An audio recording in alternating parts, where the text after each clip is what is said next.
dimulakan dengan pengenalan terlebih dahulu. Dalam dunia pendidikan masa kini, guru perlu menggunakan strategi pengajaran yang mampu meningkatkan keberkesanan proses pengajaran dan pembelajaran. Salah satu strategi yang boleh digunakan ialah pendekatan modular. Pendekatan ini memberi penekanan kepada pembelajaran secara berperingkat dengan membahagikan kandungan pelajaran kepada unit-unit kecil yang dikenali sebagai modul. Pendekatan modular ini membantu murid memahami sesuatu topik dengan lebih teratur kerana setiap modul mempunyai objektif pembelajaran yang jelas serta aktiviti yang khusus. Dalam pembentangan ini, kami akan menjelaskan konsep pendekatan modular serta menunjukkan simulasi pengajaran dan pembelajaran menggunakan pendekatan ini dalam topik bahasa Melayu. Apakah yang dimaksudkan dengan pendekatan modular? Pendekatan modular merupakan salah satu model pengajaran dan pembelajaran PDP alternatif yang boleh digunakan dalam pelaksanaan kurikulum persekolahan. Penyampaian kandungan melalui pendekatan modular adalah bersifat fleksibel dengan objektif pembelajaran yang jelas dan mudah untuk difahami oleh murid. Menurut Mardian 2005, kandungan modul direka untuk menghubung jalinkan antara keperluan pelajar, tujuan, hasil, sumber pembelajaran, teknik dan juga strategi PDP serta kriteria pentaksiran. Ciri-ciri tersebut menyebabkan tajuk yang hendak disampaikan dapat diterima oleh murid dengan lebih efisien dan berkesan mengikut tahap keupayaan dan juga kebolehan murid. Pendekatan modular ini juga membantu murid untuk menilai tahap kemajuan mereka melalui sesi perbincangan mereka dengan guru semasa proses PDP dijalankan. Baik, bagaimana pendekatan ini berfungsi? Baiklah, pendekatan ini berfungsi melalui beberapa langkah utama. Di antaranya ialah yang pertama, guru merancang kandungan pelajaran berdasarkan topik yang hendak diajar. Kandungan tersebut kemudian dibahagikan kepada beberapa modul kecil yang mempunyai fokus pembelajaran yang tertentu. Yang kedua, setiap modul akan mengandungi penerangan konsep, contoh, penggunaan aktiviti pembelajaran serta latihan ataupun pentaksiran. Yang ketiga, murid akan mempelajari modul secara berperingkat. Setelah mereka memahami sesuatu modul dan berjaya menyelesaikan aktiviti yang diberikan, maka mereka boleh meneruskan pembelajaran kepada modul yang seterusnya. Pendekatan ini membantu murid untuk memahami lebih sistematik kerana pembelajaran berlaku secara langkah demi langkah.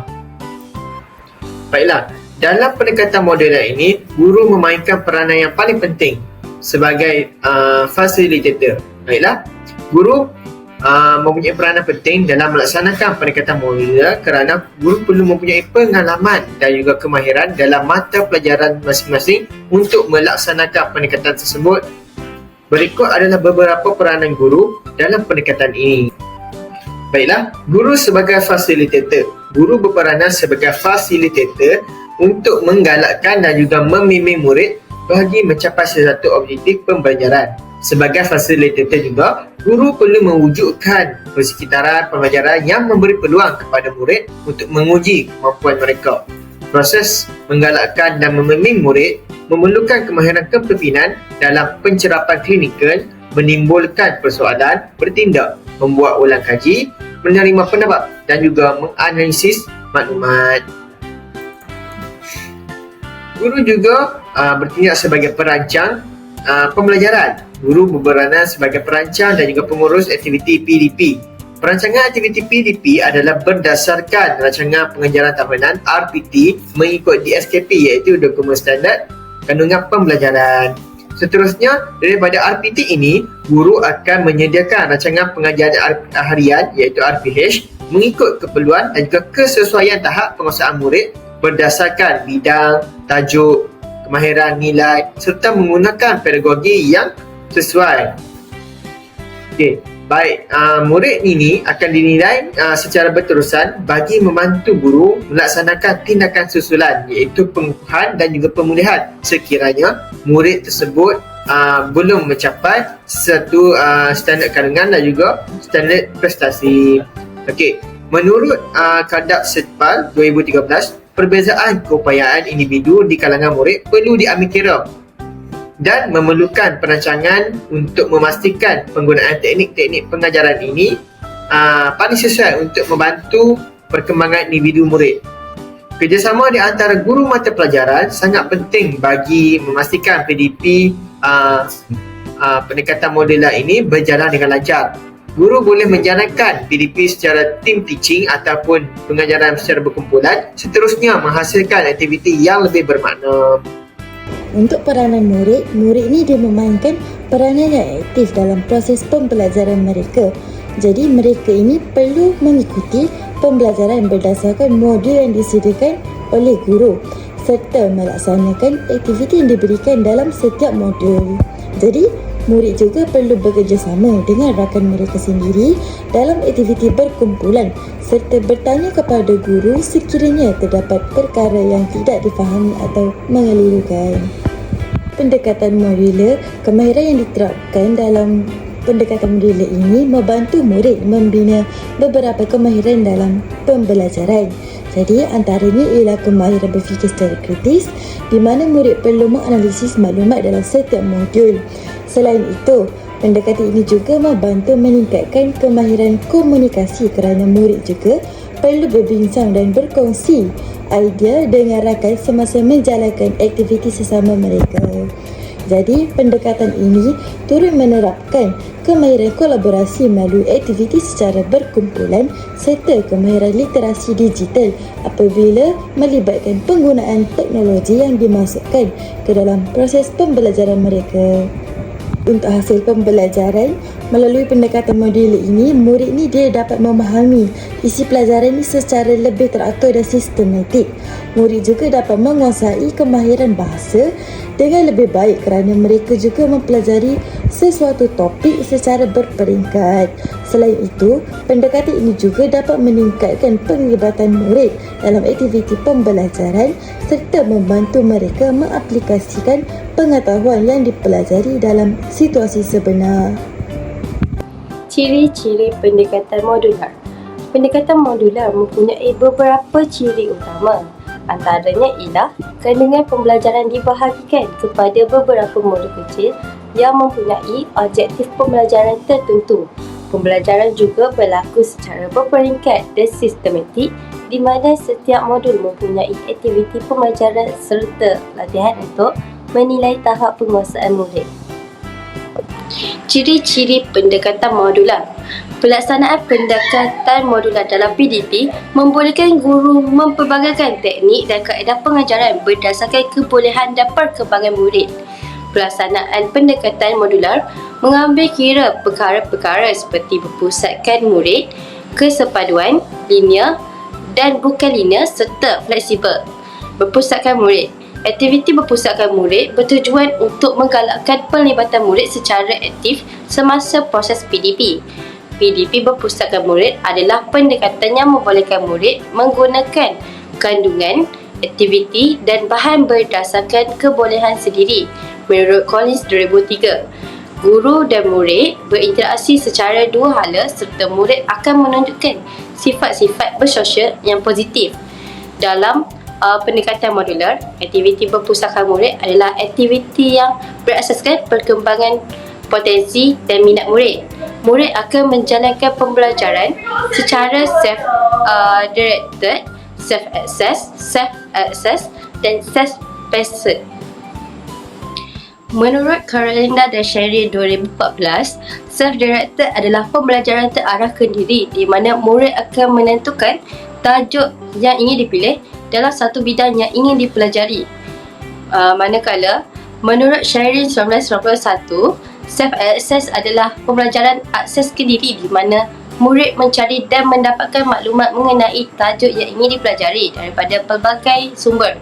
Murid boleh merujuk dan mendapatkan maklumat daripada buku rujukan, majalah, CD-ROM atau internet. Dan menurut Nicole McFarlane di 2006, self-assessed adalah penilaian ke diri di mana murid membuat penilaian atau pentaksiran sendiri mengenai tajuk yang dipelajarinya. Adakah dikuasai atau tidak? Seandainya murid tersebut telah menguasai tajuk tersebut, maka murid itu akan beralih ke tajuk lain. Self-paced adalah pembelajaran langkah demi langkah mengikut kebolehan sendiri. Pembelajaran ini memberi ruang kepada murid untuk memantau perkembangan pembelajaran diri menurut Jiang et al. 2015. Pendekatan modular dalam pengajaran dan pembelajaran PDP mempunyai pelbagai kelebihan yang dapat membantu guru dan murid mencapai objektif pembelajaran dengan lebih berkesan. Antaranya, pendekatan ini dapat memendekkan dan menjimatkan masa PDP kerana isi pelajaran disusun secara sistematik dan berfokus, sekaligus memudahkan proses penyampaian dan pemahaman. Selain itu, guru juga lebih mudah mengawal pembelajaran murid kerana setiap modul mempunyai struktur dan langkah yang jelas. Hal ini membolehkan guru memantau perkembangan murid dengan lebih teratur serta memastikan setiap murid mengikuti pembelajaran mengikut tahap keupayaan masing-masing. Sampai itu, murid boleh menggunakan pendekatan ini untuk menilai tahap penguasaan mereka sendiri, sama ada sudah terampil atau masih belum menguasai sesuatu tajuk, sebagaimana yang dinyatakan oleh Mira 2016. Pendekatan ini juga memberi peluang kepada murid untuk belajar dalam persekitaran setempat dan situasi semasa, sekaligus menjadikan pembelajaran lebih bermakna dan relevan dengan kehidupan mereka. Akhir sekali, pendekatan modular bersifat fleksibel kerana modul boleh digunakan dalam pelbagai bentuk pembelajaran, sama ada secara individu, kumpulan kecil atau kumpulan besar.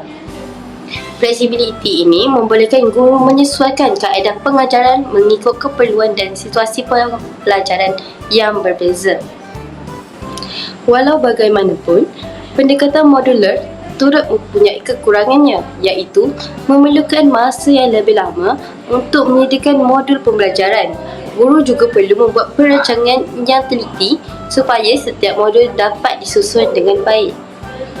Jadi, kesimpulannya, pendekatan modular merupakan strategi pengajaran yang berkesan dalam meningkatkan keberkesanan pengajaran dan pembelajaran bahasa Melayu.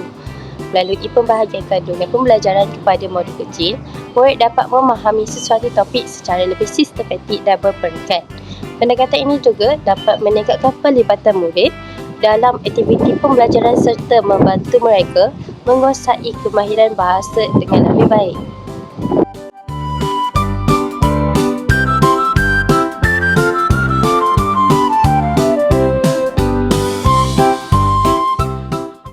Assalamualaikum warahmatullahi wabarakatuh. Mari boleh semua? Waalaikumsalam, cikgu. Semua sihat? Sihat. Macam mana raya baru ni? Seronok? Seronok, cikgu. Makan apa? Maksudnya makan apa?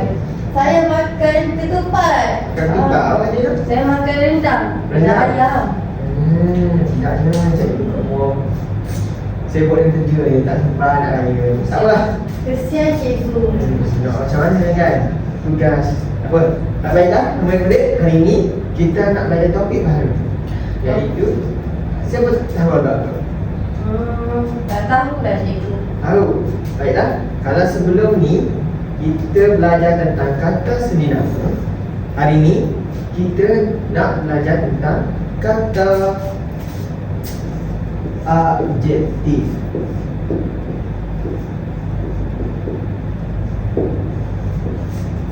Baiklah murid-murid, siapa tahu kata adjektif ni apa?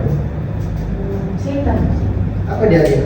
Sifat. Sifat, betul. Jadi kata adjektif ni adalah kata yang menerangkan sifat sesuatu perkara ataupun benda. Baiklah, kata adjektif ini ada banyak. Keseluruhannya ada 9 kata adjektif. Tetapi hari ini cikgu nak ajar kamu satu sahaja dahulu, iaitu kata adjektif perasaan. Okey, baik. Jadi, apa perasaan kamu sekarang pada hari ini? Gembira. Gembira. Kalau Iman? Sedih, cikgu. Kenapa sedih Iman? Pensel saya hilang. Oh, sedihnya. Siapa curi? Tak tahu? Alina. Alina. Jahat. Ada. Jadi, cikgu nak kamu senaraikan apakah perasaan yang ada. Cikgu nak berapa? Sebanyak mana yang kamu tahu?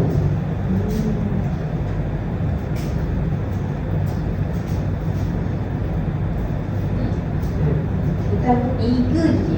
Apa dia Adina? Gembira. Tidak Adina, dia ke depan. Dia ingat kepada kawan-kawan yang lain. Ish, kat mana cikgu? Sini, dia kat mana-mana. Untuk berada sini ke?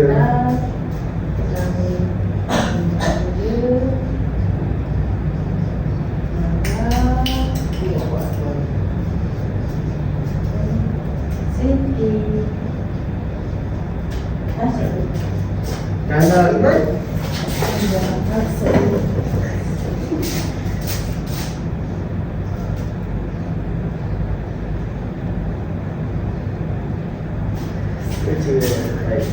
baiklah murid-murid, berikut merupakan kata adjektif yang menunjukkan perasaan. Jadi, kata adjektif ini menggambarkan keadaan ataupun perasaan seseorang itu. Contohnya, perasaan gembira, perasaan marah, perasaan sedih dan kecewa. Jadi, kalau kita tengok dari segi mimik wajah seseorang itu, kita tengok muka dia bermis, dia nak senyum. Jadi kita boleh gambarkan dia seorang yang marah, baran, betul. Tapi sebaliknya kalau kita tengok seseorang itu suka tertawa, suka senyum, jadi dia seorang yang gembira. Baik. Jadi cikgu nak awak bina sekurang-kurangnya 2 ayat menggunakan kata adjektif yang awak tahu. Boleh? Okey. Baik. Buka buku masing-masing tulis. Nanti cikgu nak tengok. Sini depan dulu. Boleh? Boleh cikgu. Siapa tak siap tak duduk kamera. Boleh tak? Okey.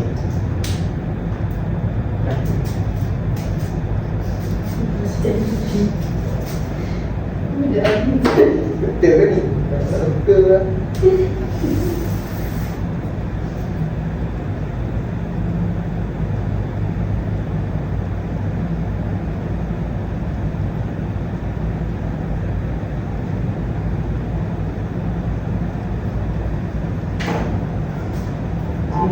Cikgu, saya siap.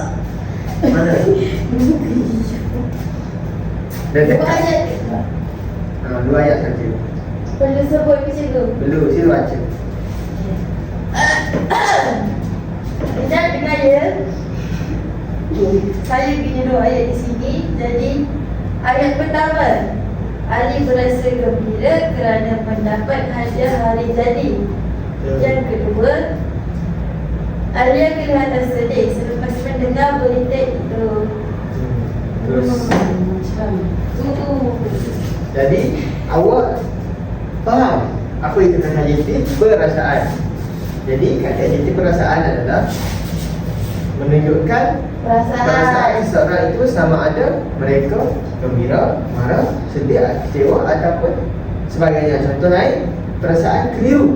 Mereka tak tahu apa yang berlaku di sekeliling mereka. Ataupun perasaan ingin tahu. Mereka ingin tahu apa yang berlaku pada masa ini, masa depan dan sebagainya. Jadi kata adjektif ini mewakili perasaan seseorang individu. Jadi kata adjektif ini bukan terbahagi kepada kata adjektif perasaan sahaja. Ada banyak lagi kata adjektif. Contohnya kata adjektif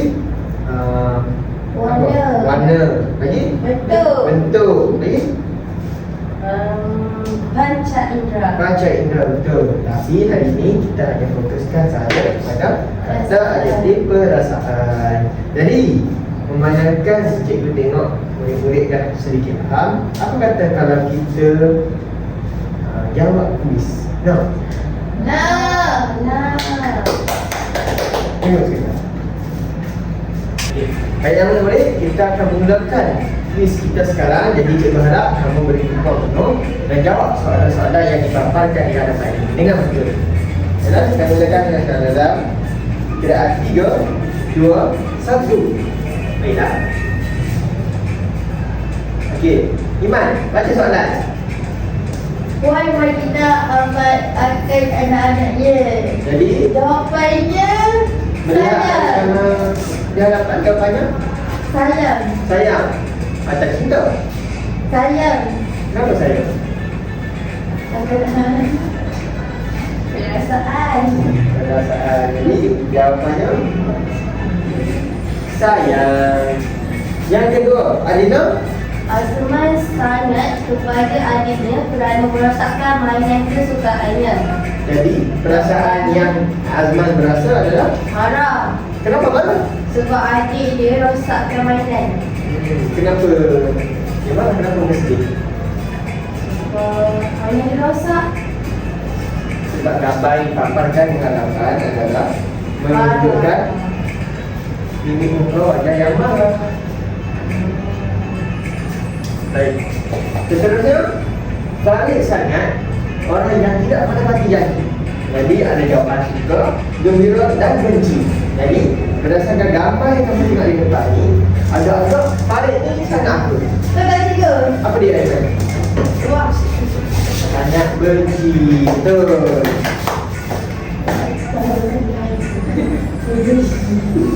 Baiklah, seterusnya kita lihat mana? Amir berasa apabila duduk di dalam kereta dan lagi lama. Saya Jaya Dina, apa jawapan Dina? bosan. Bosan? Kenapa Amir bosan? Sebab bosan dalam kereta tu lama. Muka dia pun macam tu. Muka dia macam tu. Jadi Amir ni masa dia tunjuk kat Amir ni berasa bosan, betul tak? Betul. Jadi jawapannya Amir berasa bosan. Muka pun pintik. Baik, seterusnya baca sekali serentak.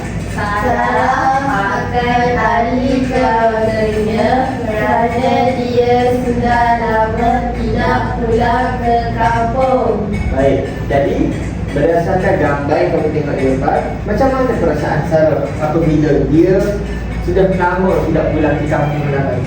Rindu. Baik. Rindu. Kenapa bukan sayang? Sebab dah lama tak jumpa. Jadi dia rindu. Betul. Sebab perasaan Sarah terhadap keluarganya adalah rindu kerana sudah tidak lama berjumpa dengan keluarganya. Dan seterusnya soalan yang terakhir, saya berasa sangat kerana mendapat keputusan yang cemerlang dalam peperiksaan. Jadi kalau kamu tengok gambar di depan, apakah agak-agaknya perasaan yang dirasai oleh orang ini? Gembira. Gembira ke betul-betul kecewa ke sedih? Kenapa? Gembira. Kenapa? Sebab mukanya bercemerlang. Mungkin nampak gembira, nampak seronok, betul. Jadi, Betul. baik, betul. Jadi, tamatlah sekolah kita pada hari ini. Jadi, cepat saya berkata gemuruh kerana telah pun berjaya selesaikan kuis kita pada hari ini. Jadi, cikgu nampaklah kamu faham akan topik yang kita belajar pada hari ini. Jadi cikgu harap kamu jangan lupa apa yang kita belajar pada hari ini. Dan seterusnya kita akan belajar pula kata-kata aktiviti yang lain. Kita kata aktiviti bentuk, kata aktiviti baca indera dan sebagainya. Jadi kata-kata aktiviti ini terbahagi kepada banyak. Jadi pastikan kamu tidak tertukar dan juga tidak bertukar dengan bilangan ataupun jenis kata aktiviti yang akan kita belajar pada sesi yang akan datang. Jadi sekian sahaja kelas kita pada hari ini. Jumpa lagi pada sesi hadapan. Assalamualaikum warahmatullahi wabarakatuh. Waalaikumsalam, cikgu. Terima kasih, cikgu. Sama-sama.